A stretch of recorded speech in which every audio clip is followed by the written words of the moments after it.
So one that I'm really passionate about is called Activate the Power of Who. And what I've found is that most people are driven by the people in their lives, the who. So even though it's important what we do and how we do it, and it's really important why we do things, I found the number one motivator is who we do it for. So when we activate the power of who in people, they become unstoppable and they can accomplish any goal. They just have to attach the right people to it. So that's the premise of the book. There are so many things I can't control, but the things that I can. The Dick Polipnick Show. Hey everybody, my name is Dick Polipnick here. Welcome back to another episode. I have here today on the show Erik Therwanger. He is the founder of the Think Great company and the author of the Think Great collection. So Erik, do you want to kind of introduce yourself from there? Yeah, well, thanks for having me on. Yeah, it's a pleasure. Appreciate being here. So I am the founder of Think Great. We are a coaching company. We work with businesses all across the country on leadership development, sales training, strategic planning. That's kind of our three pillars of business: greatness, leading, planning, selling. And I've also authored the Think Great collection, and there's currently 6 books in there with more to come. So we're not finished yet. I like it. So how many more in the works? I've got the idea for another 4 titles. I like it. So we're developing them right now. We just launched a new sales book, and so we're excited about that. Yeah, so I saw that like in your series, like the Think Great collection, you kind of have like touch one foundation or like one pillar of a foundation of a business. Like we have like the leadership connection for leadership. Like you said, you just wrote your sales one. And then I know there was the third book that I read. Elevate. Yeah, and that's more about strategy, right? Yep, all the strategic planning. Okay, cool. So then what are the next couple topics that you're thinking about writing on? So one that I'm really passionate about is called Activate the Power of Who. And what I've found is that most people are driven by the people in their lives, the who. So even though it's important what we do and how we do it, and it's really important why we do things, I found the number one motivator is who we do it for. So when we activate the power of who in people, they become unstoppable and they can accomplish any goal. They just have to attach the right people to it. So that's the premise of the book. So it's pretty much, it's more so of like, what's your why? Like, why are you doing this? Why are you in this business? Like, So I think that understanding your why is critical. But even more important than the why is the who. I found that people will do more, not just for the purpose of something, the why, but who it's involved. So in other words, if it's someone they care about, a family member or a friend or people in their community where they know the names, their who, the who becomes the driving force for them. So when we set goals and we can attach a who, even in addition to the purpose, the why, but we can put a who to it, people will accomplish the most amazing things for the people they care about. So that's just purely a psychological thing, or do you think there's more to it, or? So my wife is actually a 4-time cancer survivor, and what really motivated her during those time periods that I found, because her oncologist had told me to keep her positive, keep her spirits high, and that's hard to do when you have somebody that's on chemotherapy, that their life is hanging in the balance. What I found was setting goals was extremely important. But the focus point of the goals was who it would impact in her life. And so one of the goals, for instance, was buying a house. And so when we talked about buying a house, and we lived in a little tiny apartment in Chino Hills, California. So when she was in the City of Hope, and I was in a completely sterilized room that I had to scrub down to just go see her, I sat at the edge of her bed one day and I said, when you're not sick anymore, let's go look for a house. And she sat up and started talking to me about the house. But what really lit her up was when she started talking about the who, the people who would come out to the house. And so when the goal started to become attached to her who, she started to get a different sense of energy or a different enthusiasm. And so what I found is all throughout life, as people attach their who or activate the power of who, they unleash an unlimited breakthrough source for energy. So they're able to push through barriers, overcome challenges, and essentially it's about the people in their lives. And I mean, what better of an example, you can use business examples all day, but when you're actually talking about life or death situations that it actually proved to applicable in that sense, and you know that something's going on more than just your head, it's affecting your body, like how you're actually functioning. When your life's at stake, you tend to look at things differently. So hopefully not many of you are in that situation. But. That's right. But some of you probably know people who are, and if you are, don't underestimate the power of who. When they attach their who to something, they can develop an internal fortitude that can make them unstoppable. And it's exciting to see that in people. To unleash that or activate it, as we say. So let's kind of dive into your story here. Kind of talk about as far back as you want to go from what you mainly want to talk about, Sure. about how you got started and how you got to where you are today. Well, first of all, I'm glad that you wanted to talk about leadership today. And I think that I could go way, way back to when I was born, but we'll go forward about 18 years. And I like to say that my leadership journey, actually, I know the starting date for it. And it started on August 24th, 1987. And people say, how do you know that date? I was 18 years old in 3 weeks. I know that date because it's the date I stepped off of the bus for the recruiting depot at San Diego, California. So I actually started the onboarding program for the Marine Corps. I started boot camp on that day. And I saw Full Metal Jacket in the theater about 3 weeks before I went in. So I don't necessarily know that I was 100% prepared for boot camp, but it was very much like that. And it was chaotic, and there was a lot of yelling and screaming, and everything you imagine Marine Corps boot camp to be, it was. Yeah. The thing that I didn't expect was how soon they focused on leadership development. Yeah. And so while we were in training and development, that part started where they started to plant leadership seeds in us. And that's a concept I still use today with businesses, is planting leadership seeds. And so here we are, 18 years old. The majority of us 18-year-old in boot camp, and we're being trained with our rifles, we're being trained with our gas masks, being trained how to rappel. I didn't even know what job I was going to do yet. Ended up being an air traffic controller. But even before I was trained with that, they started to plant leadership seeds, leadership traits and principles in us. And those traits and principles, those seeds grew. And it wasn't until much, much later, because it's very chaotic in boot camp, that you realize they developed us as a leader so we did more with our training. They wanted us to think like leaders, act like leaders, perform like leaders. And so boot camp was 90 days, and it was a 90-day transformation. And I think if you talk to most Marines, they'll agree it's transformational, in addition to every other thing that they can use to describe boot camp. It was transformational in a short period of time. We accomplished a lot, but we accomplished a lot because they got us to think like leaders, act like leaders, perform like leaders, even before anybody was following us. Right. So, but does that affect every single Marine that goes through training?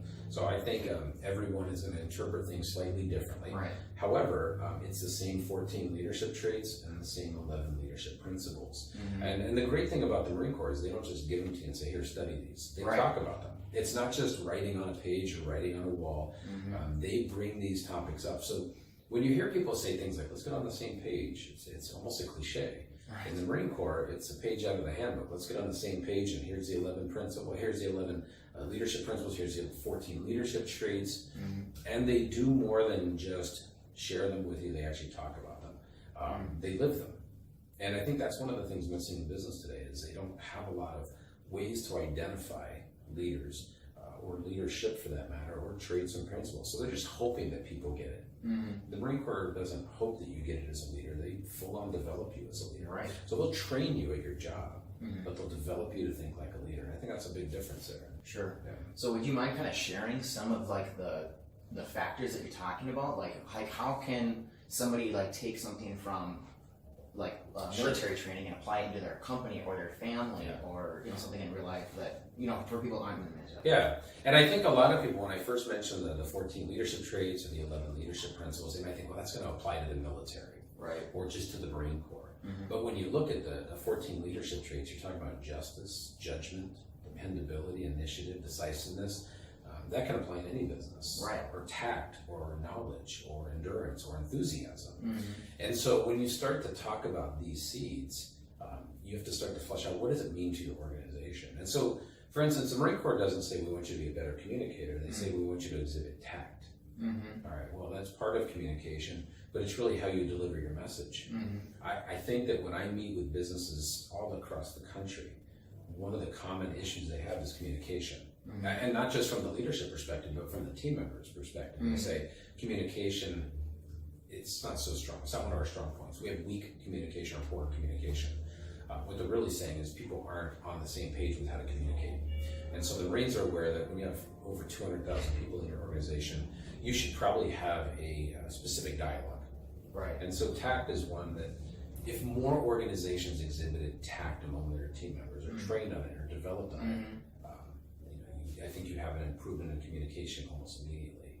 So a lot of the seeds that they planted on us or in us started to grow. And when they start to grow, you look at things differently.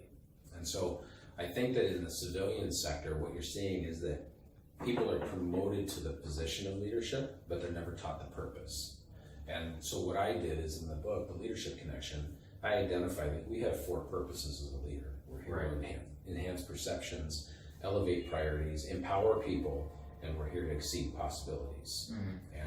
And in order to do that, we've got to get them to understand what it means to be a leader first, how to define it. And some companies don't even talk about that. Right. So, like, what out of all the 14, you said there's 14, correct? Which one's your favorite? All right, so I think they're all great. I think enthusiasm. Okay. You know and why? And I think enthusiasm because I think we all face challenges in the workplace. And I think that there's some parts of our jobs that are just difficult. Like I travel a lot, so you can go, okay, well, being in an airport a lot, that might not be the greatest thing. But I have to have high levels of enthusiasm because I might meet somebody. Right. I can meet somebody that I can plant a leadership seed with, or talk some form of their business or my business. And I think that when we're focused on enthusiasm, we're more enthusiastic. I've even found, I was the vice president of a media company in Southern California for a long time. In a very technically savvy field, you would think I would be looking for experience, and while I was looking for experience, I would almost rather have enthusiasm over experience because I could train on experience. I could get them up to speed on things. But enthusiasm, if somebody doesn't want to be enthusiastic, it's going to affect your whole culture. Right. I mean, we've all worked in places where somebody comes in, they're not enthusiastic, and it shows, and it can bring down, it can bring down team morale, it can bring down performance. And so from a leadership perspective, I would rather work with a team of enthusiastic people. Right. So I think that's my favorite. It's fun to say anyways. I'm enthusiastic. Right. Sounds good. But so like one thing that I want to ask you about when you say enthusiasm is so important, like that's not something that people can just read in a book and then turn it on like that. So how can they, like, if they know that's important, how can they activate that? So, you know, the Marines don't just say be enthusiastic. They describe it as having a sincere interest in what you do. Okay. I remember it was August 2nd of 1990, and I was one day away from being 21. And it was also the same day that Kuwait was invaded by Iraq, and so we were preparing for war. Right. So overnight, we went from a peacetime organization to wartime. And part of our training was we had to go out in the humid desert. It was about 120 degrees in full combat gear, and our leaders gassed us to prepare us for what was coming when we deployed.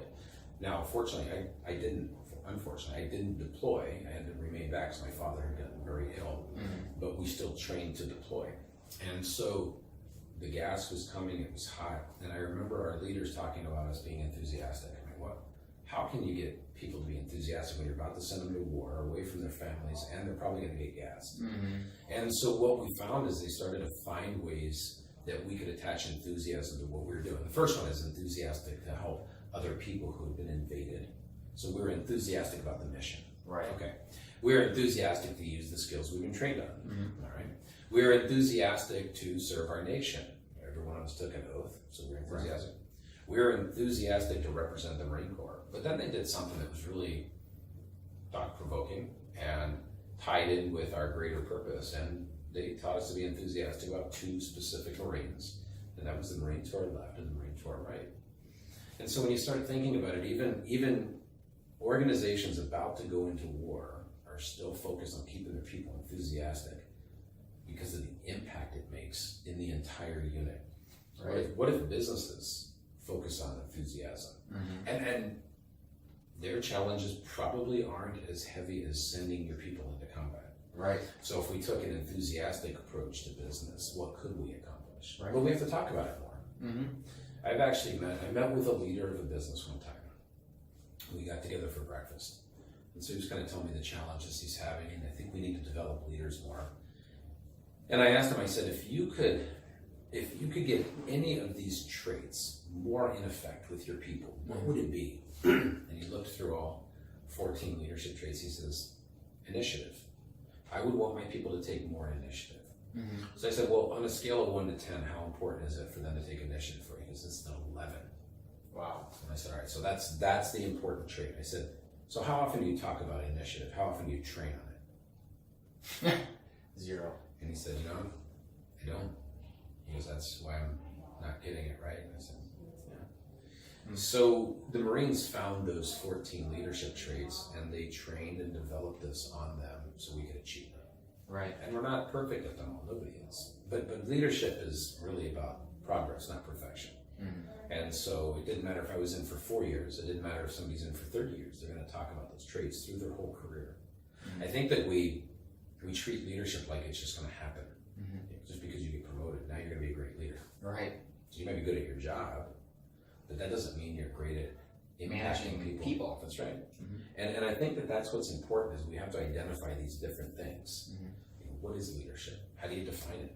And it's interesting, I meet people all the time who are so savvy in their careers that they understand their industry, they understand their products and services, but they can't tell you what leadership means. So I give a little 3x5 card out and say, just tell me your definition of what it means to be a leader, and they're stumped. But they're brilliant people. Right. And so then now they start to see why engagement is so low. So really planting those leadership seeds, if you continue to plant them and cultivate them, imagine what will grow. Right. People who take initiative, are enthusiastic, are unselfish, have knowledge, are courageous, consider justice, all of those things.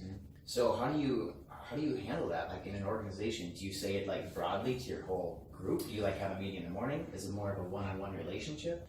So I think it depends on the organization itself. When I go in and I work with companies, we take the book and we actually break it into 4 parts. And so we have about a 3-hour workshop on each of the parts. And what's important about it is it gives them a shared language on leadership. So we take them through each of the steps, because you could easily bark it and say you need to be enthusiastic. But good luck with that. I don't know if that really works. And even in the Marine Corps, if you take us out of boot camp, there was barking and yelling and screaming in boot camp, but once you're in the fleet, there really isn't a lot of barking and yelling and screaming because they developed you as leaders. So you're already taking initiative, you're already enthusiastic, right all the time. But we were open for course correction. So if we were off course, they just had straight talk with us and got us back on course. Right. But there is no boot camp for business. You know what I mean? It's not like whenever you have like That's right. onboarding. So maybe we need drill instructors for businesses. I like this idea. It sounds like a business. Yeah. So that's basically, to a certain extent, without the yelling and screaming. I guess I could do it on commando if they wanted it. But without the yelling, screaming, shaving of the heads, and combat gear, our workshop series is really their first exposure into development. Most of the times. It gives them a shared language. And then we actually take each chapter and we can break each chapter out. So we have a program called the Leadership Link. And that's a 12-month deep dive where leaders from other companies are in a peer-to-peer discussion with me. And we do a deep dive on every chapter, from defining what it means to be a leader, to communication, to cultivation, delegation, accountability. And for many people, it's extremely game-changing. They may have run a company for 30 years and never been developed as a leader, but here are all these people who are following them. Right. So from that standpoint, I think that we've gotten as close as we can to having a boot camp for businesses without, physically. Right. Actually, Taking yelling into that at them, level, shaving yeah. their heads. Right. I think some of that might have some merit, though. Maybe you'll start a. We could. I mean, you'd have to sign some disclosures. Yeah. No cameras allowed. Yeah, no cameras allowed. You need to sign you're okay with it. But yeah, you can easily go back into Marine mode. Right. But I think that the best part is that I actually applied all of this at the media company in Southern California, where to beat our competition and to grow, we actually grew 300%. It's crazy. Wow. And we minimized all of our errors almost to nothing. Right. Dive into that more. Tell Well, me how you did it. So I went to film school at the University of Southern California after the Marine Corps. I worked in the post-production side of things, so the editorial side. I was in management right out of film school. And so I worked at one post-production company. Then my wife was diagnosed with cancer, and I left for a number of years to take care of her, and got back into the industry. And what was available at the time was an entry-level position. And so I worked at a duplication company in Santa Monica. They specialized in basically tape-to-tape duplication. And I got there when they were still standard definition. So the transition to high definition was coming, but it wasn't there yet. But we knew it was coming. We had also heard that file-based formats were coming. So we knew that was coming too.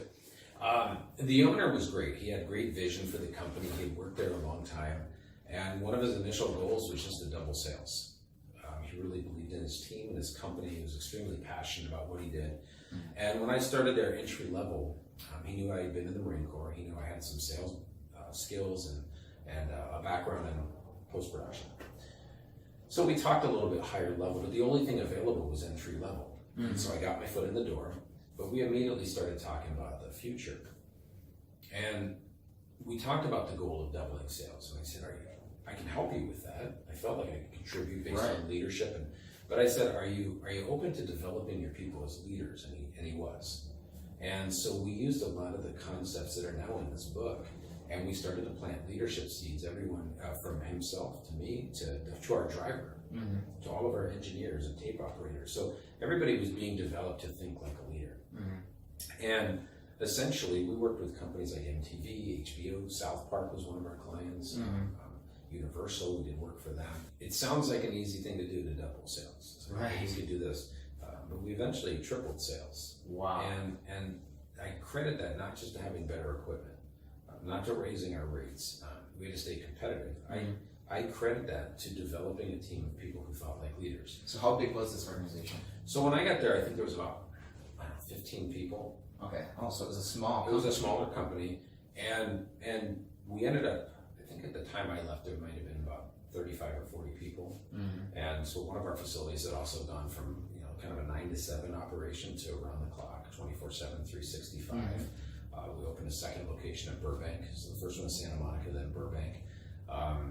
But we had significantly increased our volume of what we did, but simultaneously minimized all of our mistakes. So how did you? So how did he empower you? How did your employer, as a leader, empower you to be a leader, to lead the team of 15 people to achieve those goals? So essentially, when I first started, I was entry level, so I wasn't leading anybody. But I did have a vision for it. I shared his vision. And so the unique thing was he would talk to me about those goals, and then we would start to put a plan together. And so at that company, I started to work my way up. Within 18 months, I was the vice president. And so I reported only into the owner, and then the directors reported into me. And what we had done is really, when you look back on it all, we had focused on 3 pillars, the 3 pillars of business greatness: leading, planning, and selling. And we paid a lot of attention to developing a leadership team, people who understood our mission and our vision and could carry that out. I created the initial strategic plans for the company, which I did not have a background in that. I just started to take the goals that we had set and put them in a plan. And there were a lot of them were 90-day plans, kind of like boot camp, 90 days, transformational. And simultaneously, we revamped the entire sales system. I wrote a sales manual, created a system, and started to break down the walls between departments and unify people, which is chapter 2 of the book, develop a unifying culture. So as leaders, we have to keep our finger on the pulse of many things. But we have to have that foundation of leadership. If the foundation of leadership is stronger, you can build anything on it. But I think what you're seeing is that in today's culture, I think Gallup's did a poll recently on engagement, and you're talking maybe 10 to 13% of the workforce is engaged, which is scary. And hard to accomplish a lot with that. And yet in the military, engagement levels are through the roof. Certainly not about the pay. So how are they doing it? How do they take 2 million men and women and create the highest levels of enthusiasm and engagement? Oh, they develop them as leaders. Interesting. And so that's a missing component in the business world. They train. So they'll train their people at their jobs, but they don't develop them to think or act like leaders. And if they did, if they combined that development, they would do more with their training. So for us at Think Great, we're identifying that training isn't really an issue. Although some companies don't have great training. They don't. So that needs to be enhanced. But the other half of the equation, I kind of say in the TED Talk, if it was the yin and yang, it's the Chinese philosophy that opposites are required for balance. You'd have training and development. This is almost gone in all companies. They train. But if you only do 50% of something, so if you do that, your grade's enough. And so what you're looking at is, once they start to develop their people, they start to unify, they start to create a shared language, they start to increase engagement. Now they can give that team goals and they're enthusiastic and they take initiative. So what could you accomplish? And then like you see so many people talking about how can you develop your team to think like an owner, essentially, so that they have the same goals as the owner, to not just collect their paycheck and leave, but to like actually build up the company and the reputation. That's a great point. Well, and you know what, that is a great point, because when I deal with business owners, one of the common things they say is, I wish my people had more of an ownership mindset. Yeah. All right. The team doesn't understand what they mean. And it becomes a cliche. I just want them to think like an owner. Right. All right. What does that mean? How do I do that? Yeah. And so one of the chapters in the book is called Increase Accountability. Mm-hmm. I believe that most owners, they really want their team to take more accountability, to have more accountability, which means by definition they're going to take more responsibility. I think most owners feel that the whole responsibility of the company falls on their shoulders, and they want to spread that out. So they want us to think like owners, but they have to train us and develop us with that mindset. And so accountability, I believe accountability, well, it's also kind of a bad word in most businesses. Most people don't want to be held accountable. They look at it as micromanagement. Right. But to me, accountability is the manifestation of ownership. Accountability allows us to course correct when we're off course. It allows us to guide our people. It allows us to position them for success. But again, we have to look at the definition of leadership versus management. And I think this is maybe the biggest, most common sense leadership seed there is how do you define the two? What's the difference between leading and managing? And in my world, I believe that we should manage the work. We manage budgets, we manage shift schedules, we manage inventory. Right. But don't manage people. Lead them, inspire them, motivate them, get them engaged and empower them. Communicate differently to them, dynamically. When we lead people, they'll do more with the things they need to manage. Right. It's like a cause and effect. That'll just happen naturally. That's right. In fact, in 4 years, I was in the Marine Corps, and I was an air traffic controller. I went to 0 management courses. But I went to a lot of leadership development. Right. Because that's the higher law. In business, train them to manage people. And then there's 10 to 13% engagement. There's a reason for it. Right. People do not want to be managed. They don't want to be micromanaged, macromanaged, or even properly managed. Right. When strong leadership's available. In fact, it's crazy. Most team members, when I meet with them, they'll tell me the number one reason. They'll say, Eric, I got to get out of here. There's poor management. But nobody's ever said, Eric, I got to get out of here. There's strong leadership.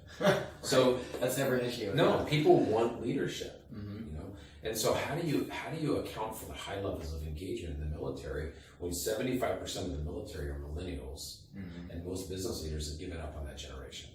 Like they'll use words like, well, they're entitled and lazy and job hoppers. Right. Well, they're not in the military. Oh, wait a minute. Yeah, they're being developed to think like leaders. So that's the difference. It is. It's huge. I was developed to think like a leader. Millennials are developed to think like leaders in the military. Gen Z will be developed to think like leaders.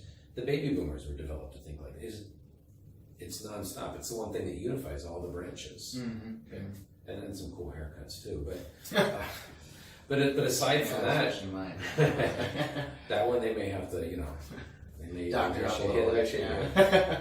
But the interesting thing is that business leaders are just looking for that secret sauce. What is the one thing I could do? Well, first of all, as leaders, there's never just one thing. But if you could start somewhere, start developing your people to think like leaders, talk like leaders, act like leaders, and you'll get results like leaders.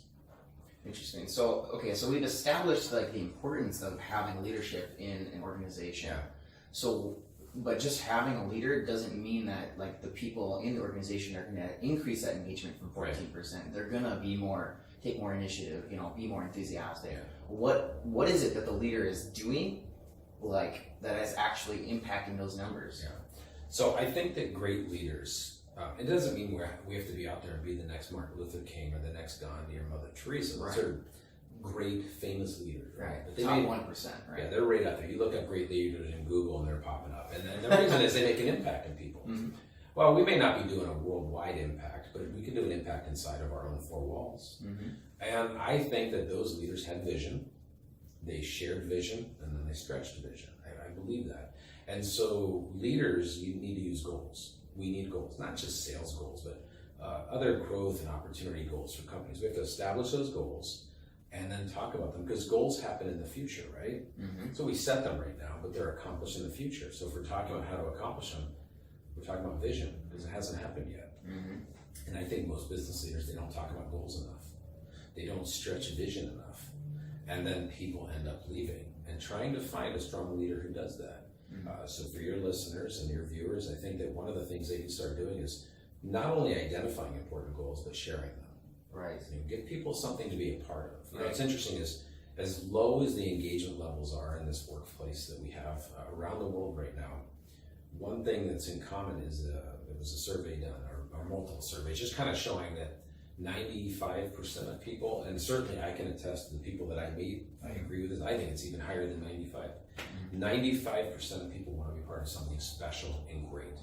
And in the workplace, leaders are not providing that to them. Right, because that's the vision. That's the vision, is how do they know they're a part of something great unless they're translating that vision to their people? Absolutely. And they might have a mission statement, they might have a vision statement or core values, nobody knows what they are. Right. Most businesses I go into, if they have a mission statement, nobody can tell me what it is.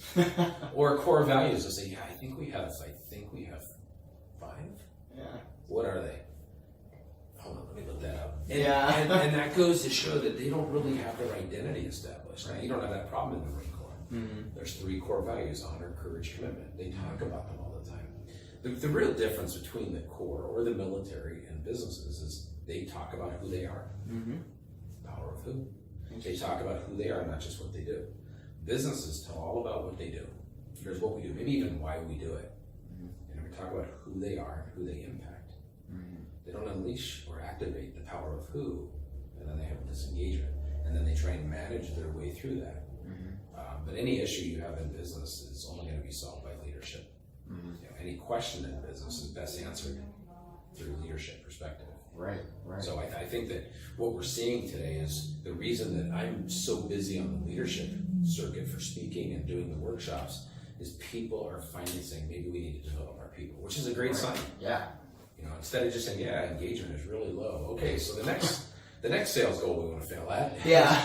Fail at. Yeah. But when you engage your people, then you start to think, I could accomplish anything. We could accomplish it better as a team.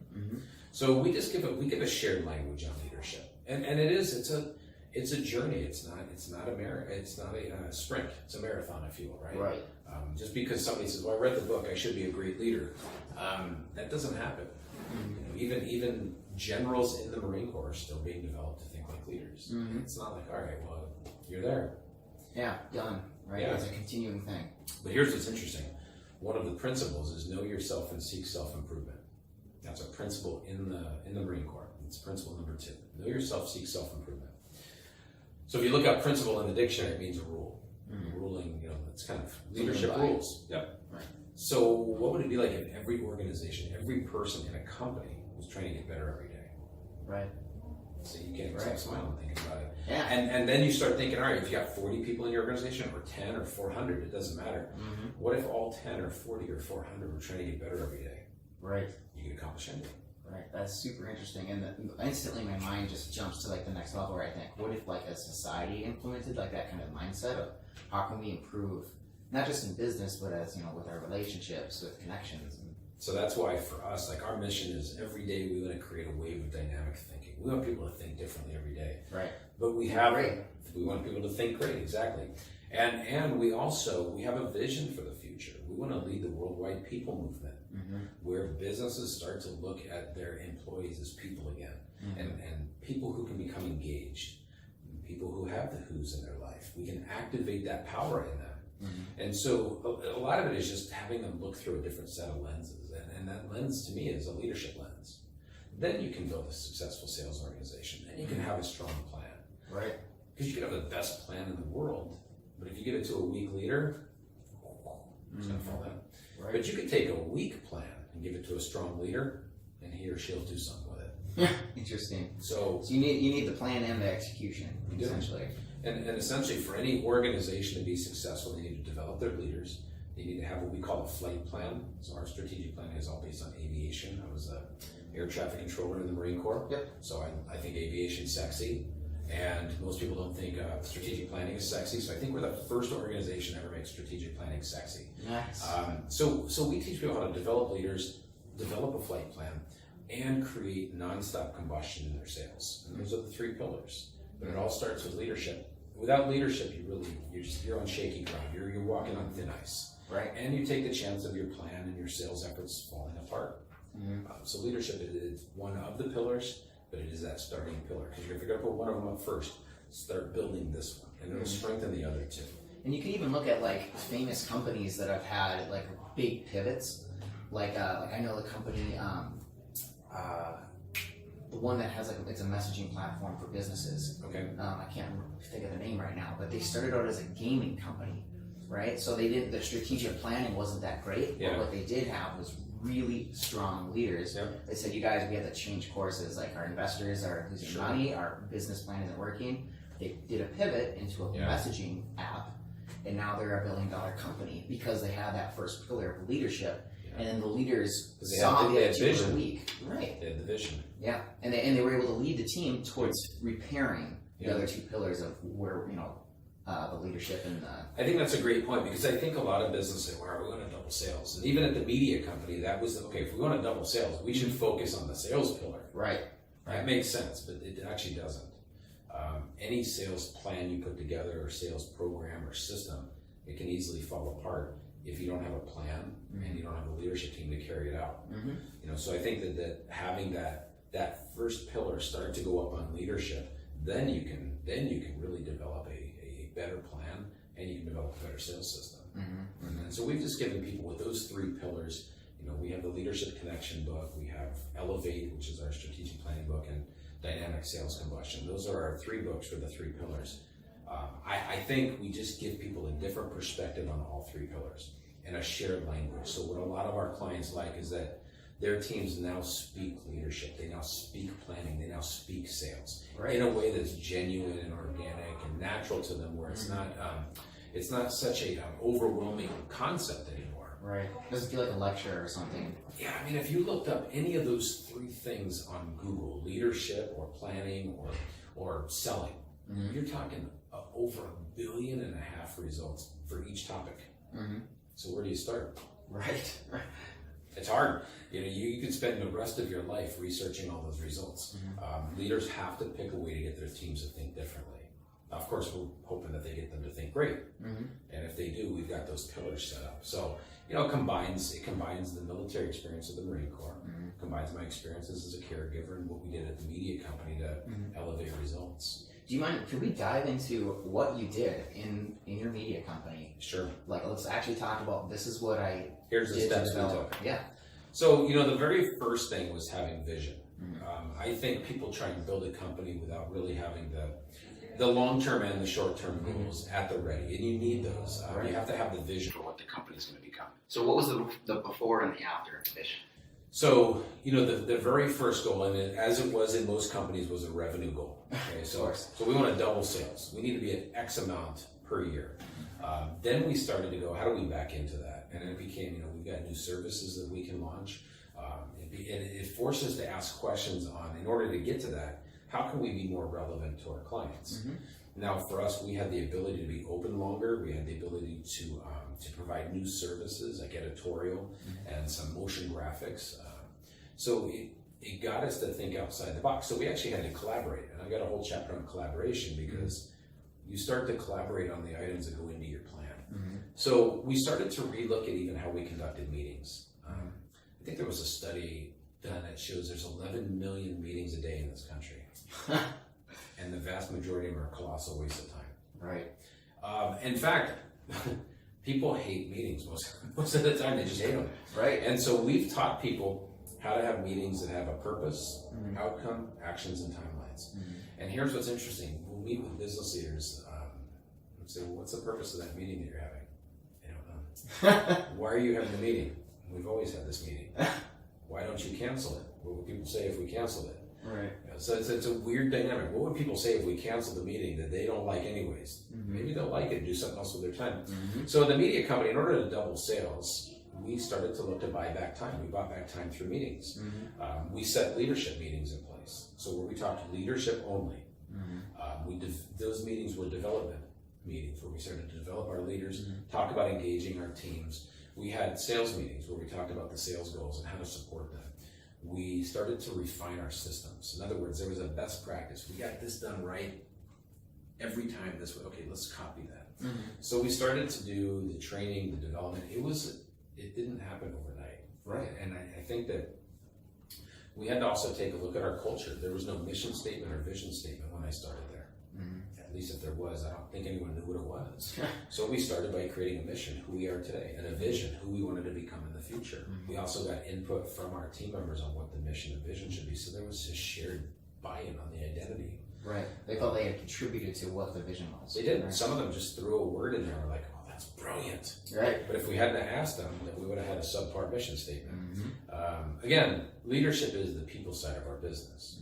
We have to engage our people in this. So it was multiple facets of buying back time. It was a way of getting people to be productive, not just busy. And we had to get buy-in. We wanted ideas from people. We had many people who contributed to the growth because there was opportunity in it for them. So it was a matter of developing leaders, refining our training systems. We had those two dynamics, improving communication, improving workflow. We launched a org chart and a job description, but not documents. We actually launched empowering leadership tools that showed us what to do with our teams and how to get them more engaged. So, we transformed the entire company. Right. It was not just one thing we did, it was multiple. And at the end of the day, I think what we did best, we made an impact in their lives. We shared a vision with them. Right. That was the big thing. They were part of it. Many people are still at that company now. That's probably In leadership roles. Right, because they found the place they, like you said earlier, they want to be part of something great. Yeah, they felt like they had contributed to it. They know the vision, and they had to stay there. Because I know a lot of problems are, as you had mentioned, that people think that millennials are job hoppers. Yeah. That's probably because they're looking for that being part of something great. And they're probably being managed instead of led. Right. I would probably leave too, and you might call me a job hopper. But I would look for somebody who would lead me and not manage me. Somebody who could inspire me. We missed the boat. And I've been a civilian since 1991. So I've been back in the civilian side for a long time. And because I was in the Marine Corps, I see where the gaps are. And I see how simple, not easy, how simple it is to fix. But it takes leaders who are willing to be open to some new ideas. And they have to say, okay, wait, I need to shift my paradigm. I cannot manage my people anymore. I have to lead them. I can't hope things happen. I have to have a plan. And I can't have some sales system that's all about selling and closing people. I have to find a way to get my people to share ideas and open opportunities. Right. And so what we do is we take those three different disciplines and just give people a different way of looking at it. But it takes leaders who are willing to make a shift. And then the team will follow. We can't just hope the team figures it out on their own. Right, and just picks it up. Right. Like, I'm going to miraculously solve all the issues here without any training or development. So let's touch on how a larger organization could accomplish this, because if they have a team of 20 or less people, it's easy for like one leader Get the message out all in one meeting. Right. So I work with some companies that have a presence all over the country. And so typically starting at the top or as high up as you go, they have to have a shared vision. They have to believe in developing their people, and not just leadership development from an HR perspective, where we just train you to hire and fire and policies and procedures, but I'm talking development where you want to impact the lives of the people on your team. That's different. The HR stuff is important. We need to know how to hire and fire. Probably a lot on firing if you're not going to get people engaged, right? You have to go through a lot of people. Right. But proper leadership development, you can actually increase retention. The larger organizations, I'll go out to different marketplaces, or I'll go out to different regions and provide the development and the training in those areas. And so what you have is you have maybe the one hub, but then you have all these regions that are now speaking the same language, which is huge. Sure, maybe doing their org chart or their strategic planning is going to be harder if they're a publicly held company. But you even see like some of the publicly held companies, it's almost like cult-like team members. Like I remember like early Apple, right?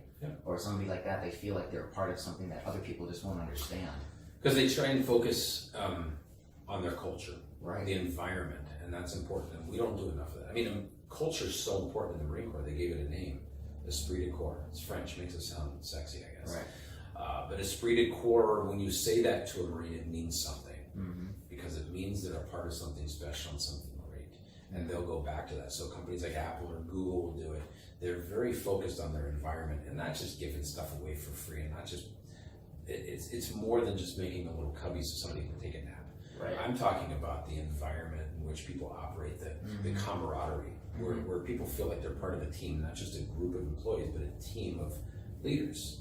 Because if everybody's a leader, they're all focused on that vision. And I think those companies have capitalized on that in a good way, but they have to keep their finger on the pulse so they don't lose it either. Because culture takes a long time to build up, but it can be destroyed pretty quickly. Sure. If a leader's not monitoring it.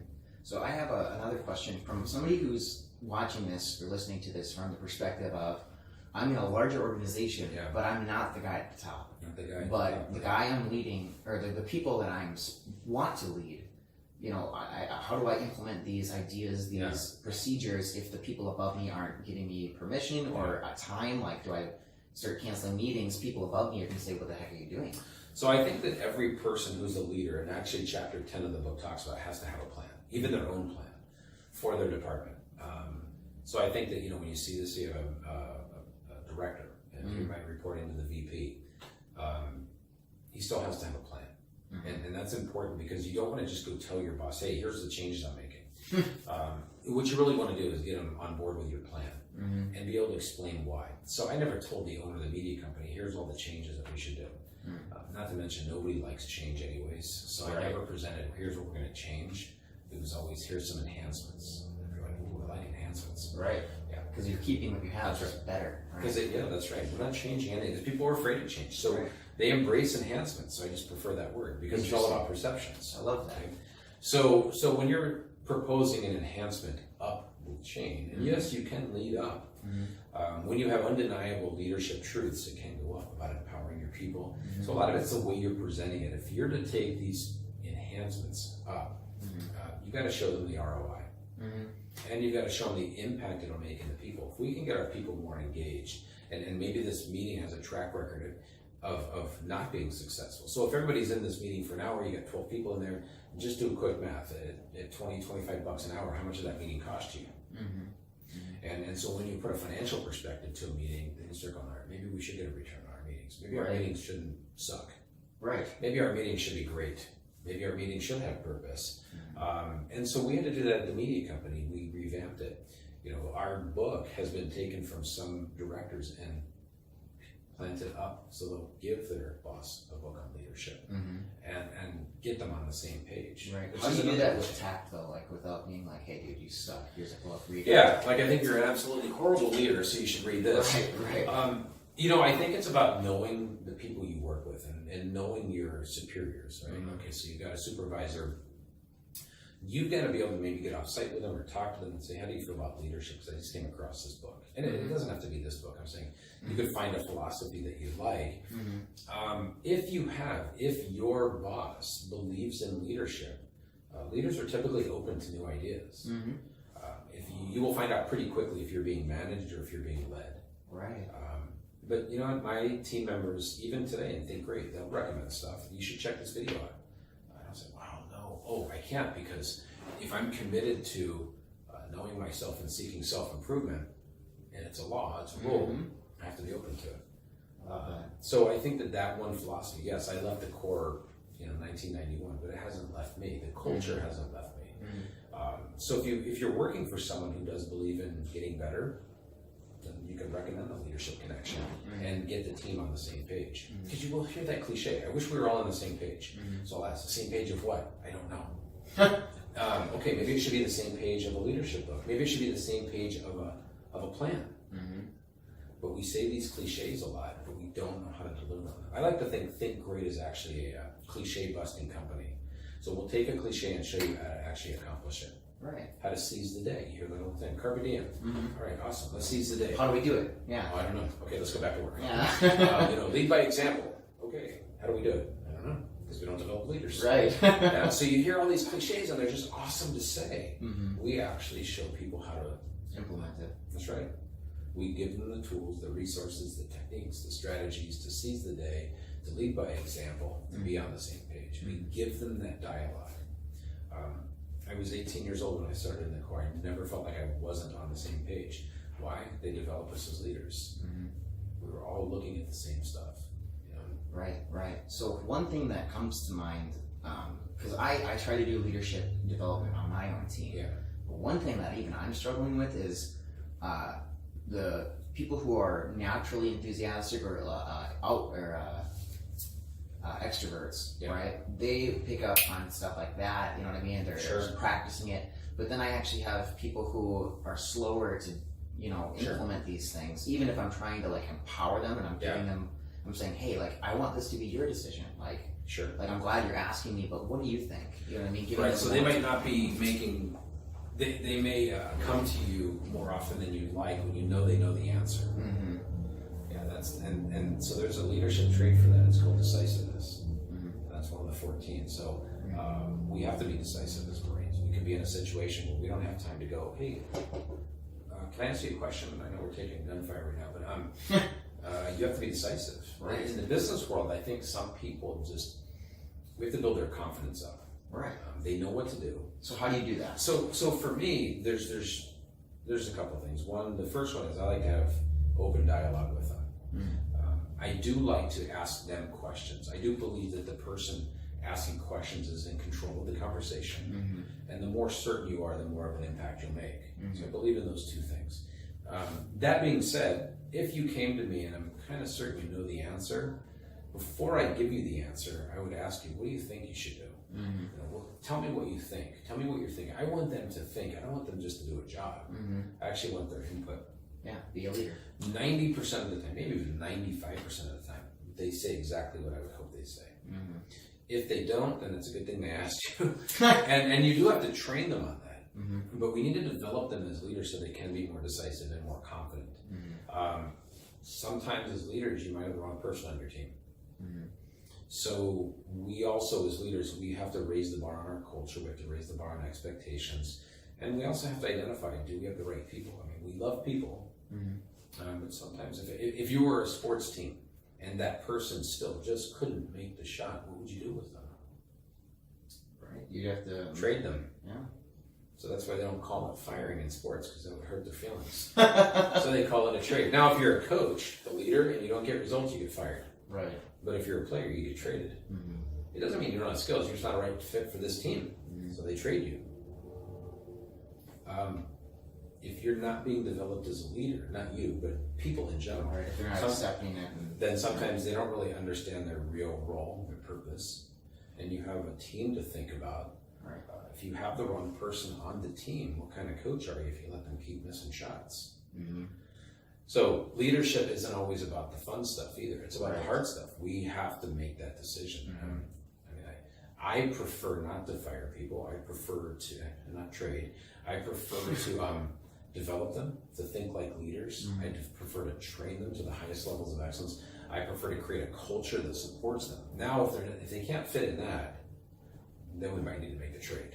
So of course we've all had to do firing.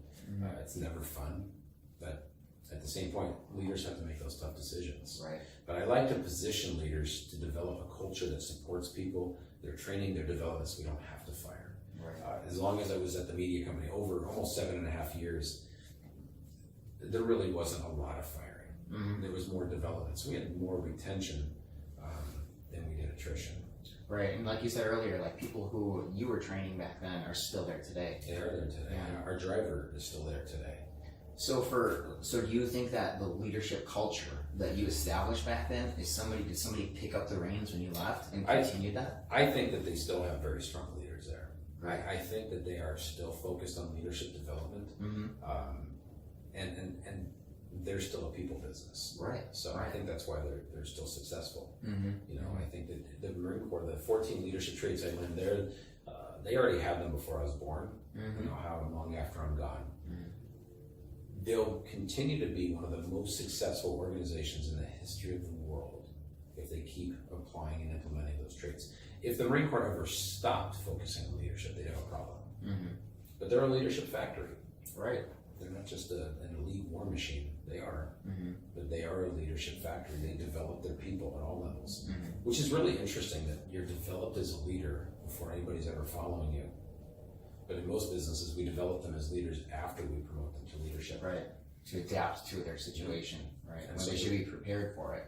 So in the Marines, you have years of being prepared before anybody's even reporting into you. Right. That'd be like training somebody how to use a gun when you're under fire. It's like just giving you the keys of the car and go, here, we're not going to take you on driver's ed. Right. All right. Yeah, I'm a little nervous right now. Right. And that's how most people are when they pick up a promotion. They're excited about the promotion. They've never been developed as a leader. Mm-hmm. And now here's all these people reporting into you. Oh, and by the way, most of them are not engaged. Mm-hmm. Okay. I'm inheriting what? Yeah. So remember what we talked about firing, because you're probably going to have to do that. Right. But if we just spend some time developing who they are as people, as leaders, get greater results. So how does somebody who is listening to this right now, who they want to become a leader, you built up this fire in them right now, what's the first step they should take? If they're fired up right now, they've got to find the resources and the ideology and leadership that resonates with them. Hopefully it's the leadership connection. Right.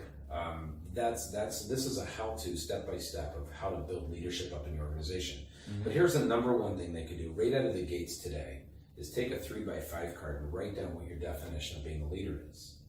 Mm-hmm. How do you define it? That's the first thing. Because I believe if you can't define it, it's hard to achieve it. What if they can't define it? Then I think you need to look at page 10 of my book, and I have the definition there. I got the definition. Yeah. I have cheat sheet. Yeah, I have my definition of what it means to be a leader, a think great leader. Mm-hmm. But you have to develop that definition for your own company. Adapt it, right? Yep. Yeah, you can adapt it, switch a few words around, or just rewrite it and make it your own. But if you want to develop a foundation of leaders, you have to say, here's what it means to be a leader. Mm-hmm. The next step is you have to identify the traits that are important to you, those distinguishing characteristics. They don't have to be the 14 that the Marines chose. That's the 14 that work for their organization. Maybe you have 5 or 10 that work for your organization. Mm-hmm. Maybe there's some that aren't in the Marine Corps' 14. That you come up with your own. Come up with your own. And so in other words, we spend more time defining the products that we sell than the people that we lead. But if we did it the other way around, those people would sell more of the products that actually generate revenue. Right. Pretty amazing concept. It doesn't matter. I work with companies in the broadcast industry, in the retail industry, the restaurant industry, the medical industry. Every single industry I've probably spoken to, trained, developed at some point. What unifies us all is that as leaders, it doesn't matter what industry we're in the people business. Mm-hmm. It serves us best as leaders to understand how people work, how they think. Mm-hmm. But most organizations spend less than 1% of their training time on that exact topic. They don't focus on here's how people think, here's how they act, here's what unifies us. They don't focus on the art of leadership. Mm-hmm. And conveniently, when you said, every business across the board is in the people business, I instantly thought of most businesses have customer support. That's right. And if you're not a people-centered customer support, that's when you start hearing about like companies tanking because they're overbilling their customers or their support is awful and you can't get to somebody who can help you out. You know what I mean? Well, if you're not developing those people who are client-facing, or speaking directly to your clients, and if it's customer service and there's an issue and they haven't been developed, right, you could lose a lot. Right. So it's not just the salespeople; it's the customer retention side too. That's right. Every single person should be developed as a leader. One of the 14 leadership traits is integrity. Mm-hmm. And what if you exhibited integrity and tact and enthusiasm on the phone? Mm-hmm. Interesting. I don't think, it's because you don't very often have that experience over the phone with customer support. and the thing is that you should always be enthusiastic. Mm-hmm. You should always exhibit integrity. Mm-hmm. You should always just have the highest levels of leadership happening all the time, especially during the challenging times. So let's say somebody does call up and they had an issue with a product or a service. Mm-hmm. That's when you need to exhibit the highest levels of leadership. But that's when customer service, sometimes people can lose their cool. Mm-hmm. We're not getting that customer back. That client's gone. Leadership is the answer no matter what the question is. Right. Right. It is the solution no matter what the challenge is. Mm-hmm. Once we accept that, then we create the foundation of leadership. Then we can develop people who think like leaders, act like leaders. And really, it is the title of the book took a while. It's a leadership connection. Why? We're constantly connecting people as leaders. Mm-hmm. The Marine Corps does not have a problem with the bond, the camaraderie, that brotherhood of Marines, that when I meet one, there's an instant connection. Mm-hmm. It's like meeting my long-lost brother or sister. Right. Immediately. Why? We were all developed as leaders. We all had shared experiences. We all had the same expectations of us. Whether it's haircuts or uniforms or leadership, there was expectations. Mm-hmm. I think most leaders today are just afraid to raise the bar. Why? I think what you find is most people want to be liked rather than respected. So in other words, if I'm a leader and I just want to be liked, I'm going to do things to make you like me. But as a leader, I should really be earning respect. Right. Because then when you have to make the tough decisions, you're not hiding. Yeah. And I think there's nothing wrong with being liked at work, but I think you should be respected first, and more people will actually like you. Right. Just and because that's what affects the bottom line too. Well, yeah, but just because more people like you doesn't mean they respect you. Right. It just means you're probably easy on them. It's like Michael Phelps' coach. I'm sure Michael Phelps likes him, but he probably has a ton of respect for him. Right. Especially after 28 medals. Right. But if the coach was just there to be liked, then maybe Michael Phelps wouldn't have as many medals. But part of that respect thing is the leader has to be in a situation where if like the coach for Michael Phelps, when he's not doing something right or he's off course, to hold him accountable. Yeah. You got to raise the bar.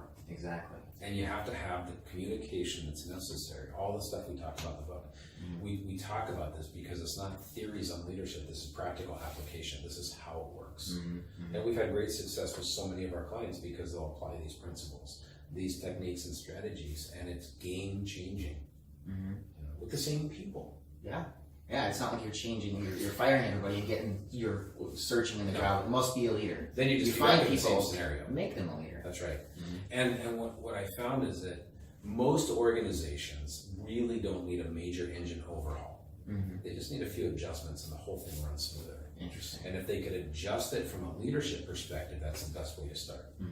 So when you go into a company, do you have just the people who are in management positions That's a read great the question. book? Or do you have literally everybody from tellers read the book? I encourage them to have everybody read the book. Okay. So some companies will order copies for everybody. Some companies will create a library where they can check them out. But that makes me think of the accountability factor. How do you make your people accountable, you know, as a leader, if they haven't read the leadership book yet? Right, because if you're not teaching them on accountability, how can they be more accountable? Yeah, to read the book. Yeah. So, you know, a lot of times what I suggest, and a lot of companies have done this, they'll do this as a kind of the recommended reading, not just for leaders, but the people following the leaders. Because if you look at it as everybody's a leader, Right. everybody should have a copy. But at least reading the same, just get on the same page of the book.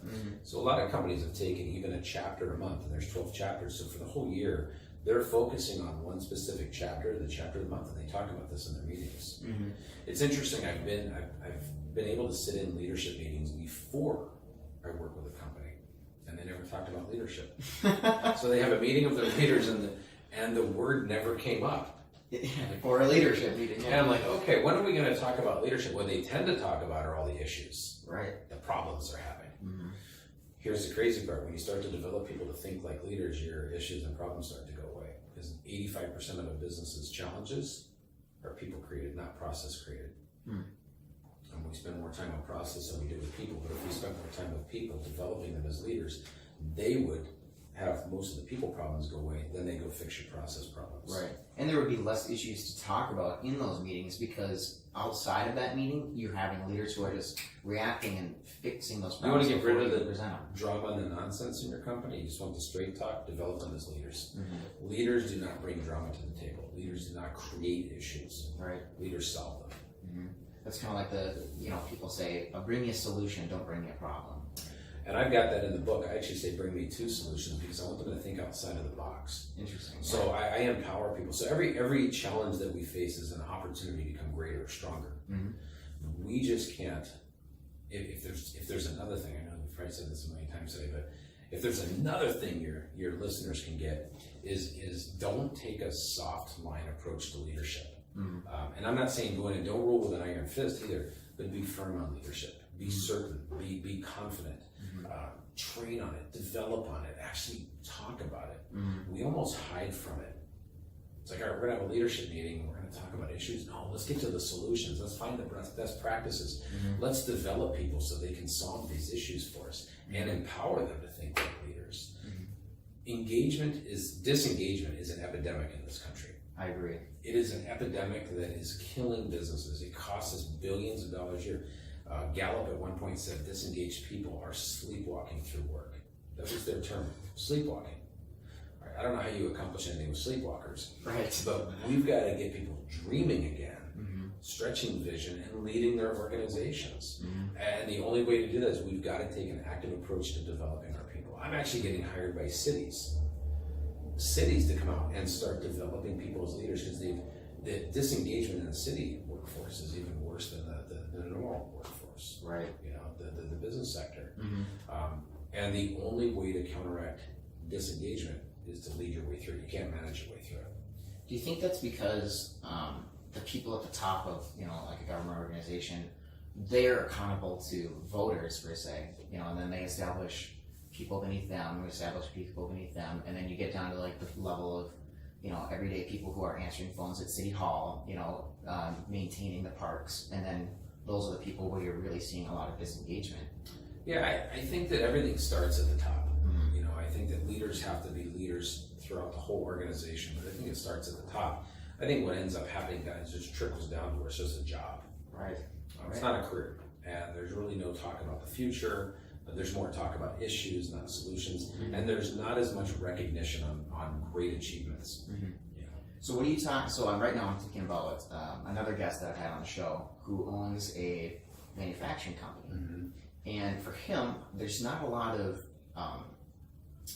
leadership positions. You know what I mean? And I'm thinking, like we've discussed already, that like everyone can be a leader, even if you're at the entry level position. But for leaders, I'm thinking, how do you get somebody who's enthusiastic, right? Who's just running a machine all day? You know what I mean? They're having hardly, if if every business is a people business and they're hardly ever interacting with people, you know what I mean? How are they enthusiastic about running the same thing every day? Well, I think that, with any business, with any job, even as an air traffic controller in the Marine Corps, or whatever you're doing, it can be very repetitive, right? You're still going to encounter people that you can make an impact with. I think that, people also have to take responsibility kind of for where they are too. In other words, when I was at the media company, there weren't any opportunities when I first got there. But I was enthusiastic. I did focus on making improvements to my department, and that might be something that your prior guest could do. Is how do we find more solutions? How do we increase our best practices? How can I improve workflow?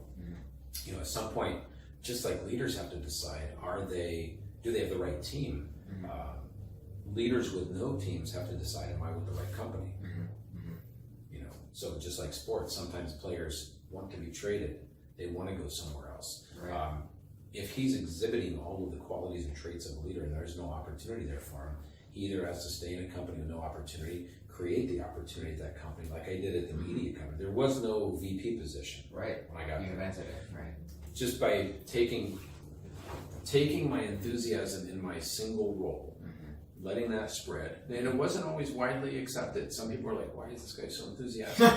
It's not like I walked in and they're like, hey, weird. Oh, it's just great you're here. But you have to stay unwavering on it. And then eventually I came up with ideas to improve the department, minimize mistakes. So perhaps in his organization, there's some areas he can involve better practices, And again, at the end of the day, even if you're just operating a machine, which is vitally important to that company. Absolutely. You can still start to get people on the same page with leadership. If he's seeking it out, imagine how many people work there who are disengaged. So what would the impact be if he was developed as a leader, started to impact every person and they were more enthusiastic, took more initiative? I think having vision, we create things that aren't there yet, at least in our minds. Like I did with the VP position, I kind of had the idea of it. I thought this would be great. But we had to position ourselves for it first, and then it was a company that was looking to grow. The owner had vision, so we create our own opportunities sometimes. So let's kind of dial it down to like the micro solutions. So for the person that is maybe a solopreneur, or they're a freelancer, or they're a real estate agent who is like highly dependent on themselves, right? It's not like they're like in an entry level position. It's just that they're like an individual. They're an independent contractor. And so for those people, so when I started Think Great, it was just me, but it's not anymore. When I was in financial services, I was just I was a licensed insurance and securities agent. I was an independent contractor. Made money on my own pen. I actually talk about this in my new sales book, that we're never alone. We're never the Lone Ranger. We always have a Tonto. We always have some form of a team that we're a part of. I think and I coach a lot of real estate agents and loan officers and financial professionals. I coach a lot of independent contractors.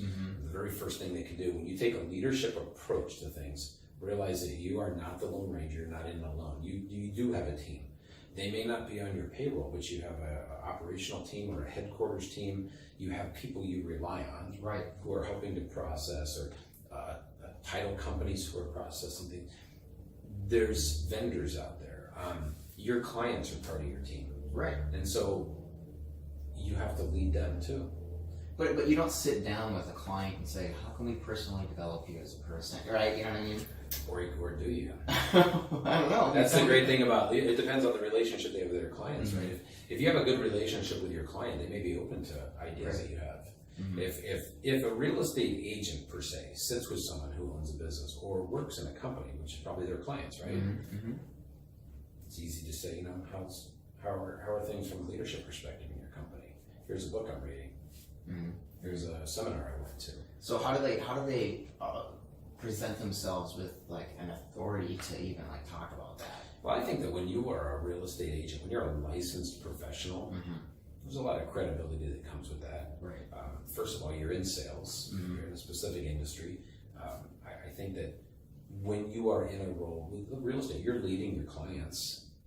You're not trying to manage them into a new house. You're trying to lead their way there, right? They're still looking to you for advice, guidance, coaching. That's a leader. I like it. Yeah, that's it. You're not trying to manage their schedule, but you are trying to lead them to their goals. That's all we do in leadership. Again, it goes back to goals. If you're just trying to sell a house, you're going to have trouble selling the house. If you're trying to help people to get into their life goal, the American dream, the house, someplace that houses their their family, you can lead them there. You can guide them, coach them, mentor them. Absolutely. Yeah, I'm glad we touched on that. And it's not just selling a house, right? It's about finding the house that fits within their budget. It's finding a house that helps them to build memories. It's the people factor. At least the best realtors I've ever met, it wasn't just about the commission. Right. It's about the impact they made. And the number one thing I can think of that you've said already, that somebody in that situation, whether you're a realtor, a freelancer, an agent, is that vision thing. So let's say that you're like the real estate agent, and you talk about what's your vision. Yeah. What's your vision for the house? Like, what do you want to see? What do you see yourself living in with your family, whatever? That's right. If your realtor has vision and guides you, you might refer them to more people. Right. Interesting. Yeah. But if he or she is just in it for the sale, you might not. I think they can lead their way to more referrals. I think leadership. The great thing about leadership is this. I would recommend if you're just a management type of person, you're going to manage your people. Leave that at work. Don't take that home with you. Don't try and manage your family. Don't try and manage your community. But leadership, you can learn how to delegate and have higher levels of accountability, raise expectations, be a better communicator, be visionary. That can go home with you. That can go into your communities with you. Yeah. You can be a better. The President of the United States, regardless of who you voted for, regardless of what party you are, they're known as the leader of the free world, not the manager of the free world. Yeah. Why? Because they're guiding people. They're leading the nation.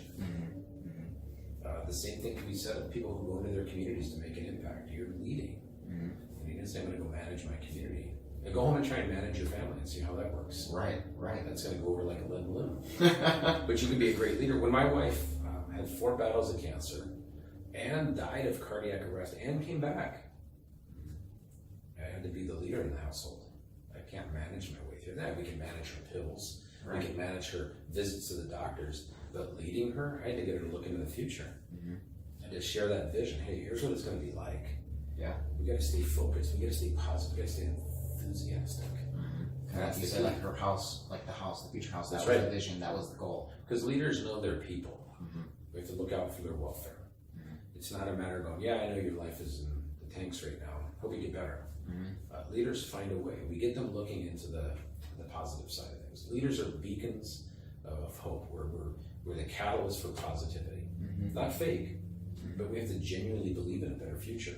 So how do you take that, and let's kind of touch on the family life. Like how do you, because it's easy to go in and people have to show up to a meeting if you employ them and just say, Sure. you know what I Although mean? some don't, but okay. Right. I mean, there are But it's companies that are like, easier. where is this guy? But yeah, Right, okay. easier, right? Yeah. So if you go home, let's Sure. say that a female is listening to this and they're like, I want to help develop my husband and my children as leaders, because that I can just imagine that would be more difficult to just going, hey everybody, we're gonna meet today and we're gonna read this book together. You know what I Sure. mean? Sometimes it can be tough to be a prophet in your own land. Right. So a lot of it, that's why tact is important as leaders. Mm-hmm. I believe that if the family unit, they probably have some goals. Mm-hmm.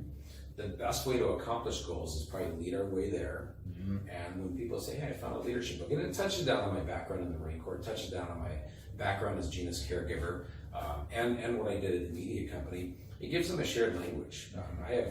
We have a lot of clients, some of them are moms, who have referred this to their children and their husbands. They have referred it, and they've utilized a lot of it in the and they're not having formal leadership meetings in the household, Right. but they have a shared language. Right. And they use a lot of it, like toward the end, becoming a visionary leader. Mm-hmm. That could be saving for retirement or putting the kids through college and having that vision for that. Maybe raising the bar on some expectations. So I think that leadership applies. I think it's probably not a good idea. I mean, unless your family's open, you probably don't just force them to read the book. But Right. I think encouraging them is a good way to do it. Mm-hmm. And being a better leader in the house, that's something people don't talk about enough, or in your community. And think about even if it started in the household, like even your husband would or your whole wife would go to work, and they would implement those leadership skills there too. Well, I mean, that's when it can have leadership can have a domino effect. Right. And so we've had people come to our workshops through their business and then recommend their spouse to come on behalf of their business. Right. And so it kind of has started the way you're saying. Right. Where they recommend their who? Mm-hmm. The people they care most about. So it actually goes back to the root cause of why we're leaders is to impact the lives of other people. Because at the end of the day, leaders accomplish things through the efforts of others. Right? That's like when we lead people, if you have people on your team, or I have people on my team, at the end of the day, we do accomplish things through each other. My team accomplishes things through me. If we're all on the same shared leadership dialogue, we could accomplish more. Right. So what for people who don't know, explain what is leadership dialogue? When you say speaking the same language, what do you mean by that? So I think what we've done is we've taken the 12 chapters and broken it down to give unique ways of looking at each segment of leadership. So in the very beginning, we talk about just defining leadership. What does it mean? For us, my definition is a leader is a person who guides people to a specified destination. So that's part of that definition. So we already know out of the gates we're guiding. We're going to course correct if we get off course. We're going to adhere to greater purpose behind goals necessary for success. So already right out of the gates, we're talking about goals and purpose and guiding. Right. We're setting the bar that it's not about perfection, so don't strive for it. It's about progress that we can achieve. In the next chapter, we talk about having a unifying culture. That our culture, yes, we want people to be happy and excited to be there, but we want it to unify. So we use words like unification. We talk about empowerment. Even delegation. That's one of the big challenges for leaders, just delegating something. Right. But in the dictionary, one of the definitions is the act of empowering. And so delegation is a tool of empowerment. So when I'm transitioning something to my team, or they need to delegate it to me, we're empowering each other. We also look at accountability as a form of that course correction, the guiding that's necessary, not micromanagement, not checking up on you. Right. But a way for us, we can partner on projects and get them, accomplish our goals. So a lot of it is just we have to have a shared dialogue. Right. Focuses on that communication aspect of it. It's huge. And I think communication probably is the single biggest challenge that leaders have. I think there's poor communication. That's another epidemic that's running throughout companies. There's just tons of poor communication. Either it's not enough or it just doesn't happen, or somebody delivers in a way that diminishes somebody's morale. So I believe in having that dynamic communication where when we transfer information to somebody, we can empower them at the same time. We can believe in them, we can encourage them, we can challenge them. We can utilize every word, every action, every gesture we make as a way to send a better message. I mean, you see so many times that people talk to people at work and somebody rolls their eyes. Oh boy, does that send a message. Yeah. So we create an awareness. Kind of like I use analogy that if you were to go out and buy a new car, let's say you bought a new Jeep, you're going to see that Jeep out there. Okay, you're going to see your reticular activator kicks in. It allows you to filter in information that's important to you, hence the Jeep, so you see more of them. It's not because you made such a great purchase that everybody went out and bought them. They were already there. Right. What we do is we get the reticular activator to kick in on people on leadership, so they can start to identify it, see it, recognize it, and develop it. That's the big key. So how do you establish that in your team, like so that way they start seeing that? So for starters, we have all of the programs I have, whether it's a 4-part workshop or a 12-part deep dive, the leadership lane. My team goes through it. Okay, so it's even just like that first taste of it, and it's like the more you sample it, the more you get into it, the more frequently you're talking about it. Your brain will just kind of kick in and we start recognize it. Yes, there it is. Yeah, we recognize it. We recognize it in the way we treat each other, the way we communicate. Not only have they all read the book, but multiple times, but they've gone through the 4-part workshops. They've gone through the 12-part. It's continual. It's not that somebody's been with us for 3 years and go, all right, you're done, you're a leader. Yeah, well, the book's over. Yeah, they continually go through. I do too. I mean, I'm doing the development. I'm continually sharpening my blade. Right. But at our meetings, we'll talk leadership, components of it. We're not going to talk about the whole book every time. But I'll also, as a leader, I'll recognize and say, you know what, I really like that level of tact you used. Awesome. Or thanks for taking initiative on this. Right. Acknowledging it. Yeah, I think sometimes we focus too much on, I'm going to recognize what you did wrong. I don't like the way you talk to me. I don't like how you answered that client. We find the fault. Right. Most leaders, I think they'll get a lot out of this. If they start recognizing the behaviors they want to see duplicated, people will duplicate the behaviors they're recognized for. So when you start to recognize people who took initiative or exhibited tact or communicated in a positive way, people will start to duplicate that. Right. And so you start to build a business out of it. They respect you as a leader because you're focusing on what you want to see duplicated. And compliments are addictive, because if you get that, it gives you a sudden burst of like, oh wow, like he recognized what I did, right? So the Atlanta Journal-Constitution did a survey of, I think, 19,000 employees. I call them team members, but employees. And they tried to identify what the number one reasons were why people stayed with a company. And overwhelmingly, like the top number one was they want to feel appreciated. I don't even think in the top 10 was a pay raise.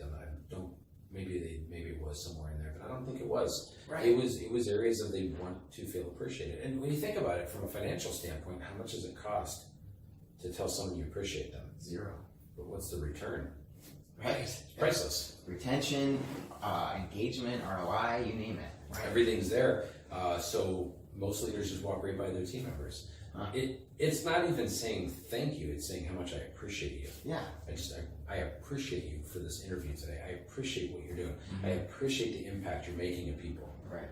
Well, I appreciate you for being on the show. See, now we just empowered each other. Right. And that's what people want. They want to feel appreciated. But your team members might not come out and just be able to verbalize and say, I'm not appreciated here. Some are. But leaders, again, it's the people business. We have to understand what people are looking for. 95% want to be part of something special and great. The number one reason people stay at a company retention is to feel appreciated. And we're looking for all these other things. We're trying to manage our way there. Leadership is simple, wrapped in hard work. You got to stay dedicated at it. It's not easy, but it is simple. We just overcomplicate it. That's the problem. I see it as soon as I walk into a company, I can see where the shortcomings are in leadership. Here's the best part. It's all the same shortcomings everybody has. Right. We just have the answer for it. Right. We have the secret sauce. We have the solution. We have the roadmap. You need to do it. I mean, it's the same thing as the path I took to become a Marine is the same path everybody else takes to become a Marine. You just have to do it. Can't quit. Right. Because then you don't get the title. Right. Too many people just have the title of leader, but they've never gone through the whole process. They've never transformed it to one. So it wasn't just saying, well, here, have the title of Marine. You had to earn it. It was earned, never given. And you have to go through the transformation. You cannot be a leader and not go through a transformation. You can't be a leader who doesn't face challenges. Right. That's the only reason we're needed. Right. If everything was just peachy keen, there were no problems, no issues, no drama, then you probably don't need a chain of command. Yeah. We're there, we're leaders, we are needed most during the tough times. It's like a superhero. Right. Like Superman shows up, Wonder Woman shows up when they're needed. Most leaders turn away from that. go away. They don't have the resources. They don't know how to handle it. They don't even know their superpowers. Right. Like delegation and accountability and communication. Right. Because even if you know what your superpowers are, on the flip side, you'll also know what your shortcomings are. That's you right. can identify team members in your organization that have the strengths that you have weaknesses. That's right, because it's a team. And that's what makes it a strong organization. That's right. Yeah, and then you can delegate to those people that specific task. Like, hey, I'm not so good at this, but when I compliment them, I know you are. Can I delegate this to you? And that's why we hire people who are better than us, not Right. worse. Right. We want to look for team members who, we just hired a new project coordinator. She's better than me at everything she does. I can train her and develop her in areas, but I didn't hire her to do a worse job. Like, hey, thanks for, I'm glad you're going to start working with us. I hope you do a worse job than I am. But that's what happens when you don't, got to develop them as leaders. It's an interesting dynamic, and it's a great, it's a great pathway for people to start on, is that leadership side. In the Army handbook and the Marine Corps handbook, they both of those organizations define leadership as an art form. But most businesses can't define leadership. Interesting. They define it. And their canvas, so if it is an art form, their canvas are people. So It's so simple. right, but most people, how do they, like, it's to me, what's frustrating is that I think most people don't even know they have a leadership problem. They know they have a problem. They don't know that leadership is the solution to that problem, though. Yeah, because they're looking for other things, and they'll try and fix it in many ways. So, and many times leaders will just say, all right, it's that person's problem. Right. And to a certain extent, maybe they are right. But if they developed the person and created a culture to support that person, they wouldn't have the issues that they have. Right. We had about 15% of our orders had errors at the media company.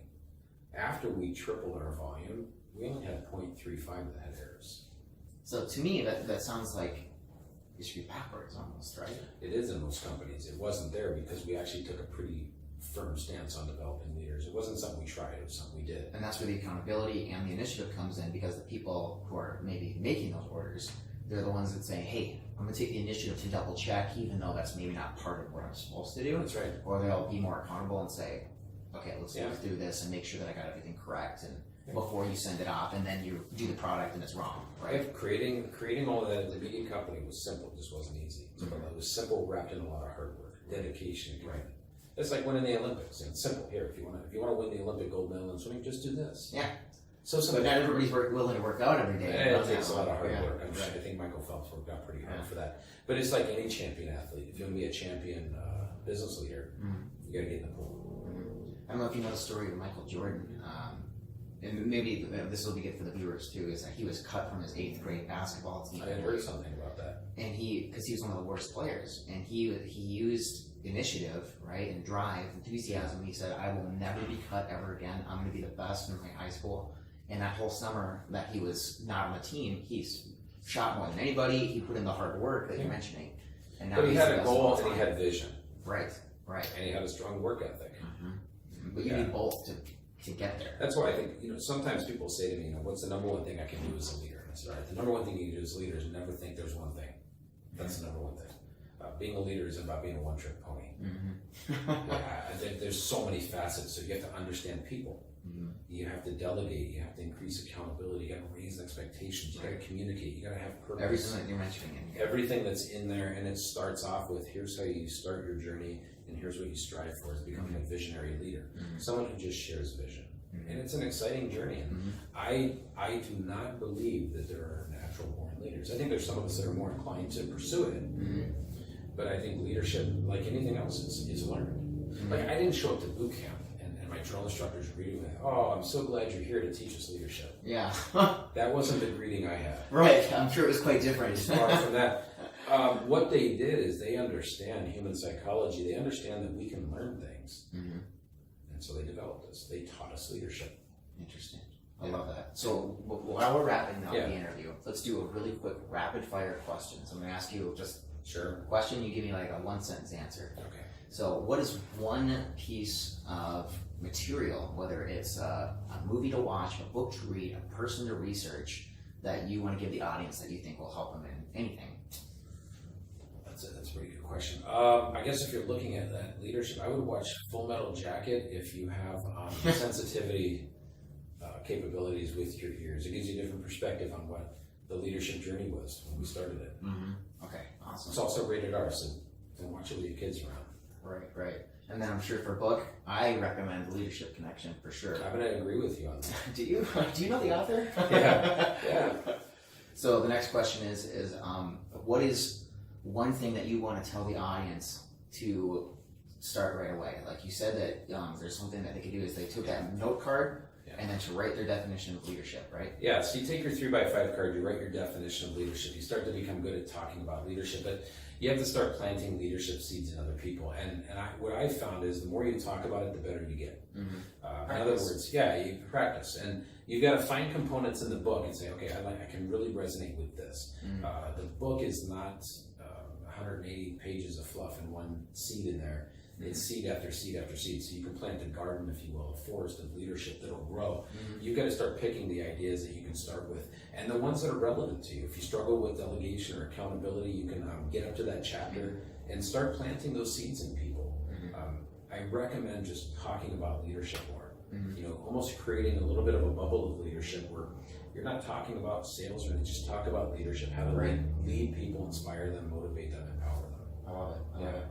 So the next question is what is one word that you can give the audience that they can just resonate with besides leadership? Something, it can be one of the 14 things about leadership, something that they can really think about to really just think about how can they manifest it in their organization. I think you need to focus on impact. Mm-hmm. I think that great leaders make an impact in the lives of other people. Focus on making an impact. It'll keep you away from managing, and it'll allow you to fulfill your true purpose as a leader. Mm-hmm. So this next one is a little more lighthearted. I know that you're a Marvel guy, but I'm going to ask you, Batman or Superman? All right. So even though yes, I have an affinity for Marvel, my early roots, I've always been a huge DC guy. Sure. I'm a Superman guy. I know. And with that, we're gonna. I'm always kidding. I know. What can I say? I love Superman. Don't get me wrong. I've seen every Batman movie though, so they're right up there. Okay. Yeah. So now here's my second question on that. What leadership quality do you see in Superman that you admire most? So I see integrity. What I see in Superman, if he says he's going to do something, he does it. He's always known for truth, justice. Justice is one of the 14 leadership traits. In the American way. So he's patriotic too, but he does have a worldwide presence. Mm-hmm. I think one of the unique things is it was always known in the comics that Superman never lied.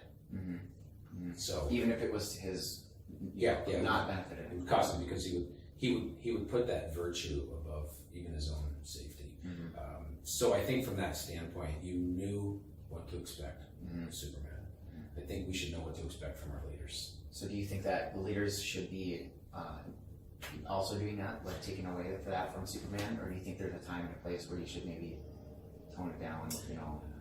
I think that was the great thing is I think he preferred to be Clark Kent. Mm-hmm. I think he preferred to be part of the team, but when the challenge was great enough, out came the S. Then came the leader. Right. That's right, and he did what he had to do, even if it cost him sometimes. Mm-hmm. I think that we all have that ability to fly off and get to that situation and help out. Mm-hmm. And he only did it when it helped other people, which goes back to leadership principle number 3. Know your Marines and look out for their welfare. Mm-hmm. And I think that was one thing. Superman always put the good of everybody else above himself. Mm-hmm. And so that also goes back to another leadership trait, unselfishness. Mm-hmm. The needs of the team above your own. Right. So maybe that's why I have an affinity for them, but I do like the Dark Knight too. All right, good deal. Yeah. So for somebody who's holding your book in their hands right now, what page do you want them to open to and why? I think you go to page 10 and start to really focus on the definition of leadership, what it means to be a leader in your organization. Not just defining the word leadership, which is in the top 1% of words searched on online dictionaries. It's crazy. People are searching. They want to know what it means to be a greater leader, but leadership online is actually, in dictionaries, is defined as holding the office or position of a leader. So it's not too big. Wow. So I believe we have to create our own definitions of what it means to be a leader. We have to make it known what we expect of our teams as leaders and what they can expect from us. Okay. And the last question of the day. I like your questions. Well, this is the last one. Don't worry. So what is one thing that you can tell the audience to follow up on? Like one call to action? I think you've got to start to list out your goals. Mm-hmm. I think that a leader without goals is kind of like a ship without a rudder. You really don't know where you're going. You don't have that destination in mind. Use your short-term goals to provide energy, use your long-term goals to provide that direction, but establish your goals and establish them with your team members, and really get focused on what you need to do to get there to accomplish them, or perhaps exceed them. And how can they contact you or find you? Is it social media, your website, an email? Yeah, you know what, the best way is probably through our website, www.thinkgreat90.com. So it's 90 with numbers? 90. Yeah, 90. 90. Sounds good. Thanks, Eric. I appreciate you on the show. Yeah, thanks so much for having me. It was great. Awesome. Thank you. I come from a town where most of the people are so close-minded. They go into school and they work in a job, but they don't even like it. I won't be put in a box. Nobody telling me what I should rock. Nobody telling me what I should drop. Cause I do what I want and just know I don't stop. Recording till 4 in the morning, they snoring. I'm pouring my soul into every story. I'm writing, producing, I mix it, I master, I'm building my craft and I'm not looking back. I've been going doing things I wanna do when I want to.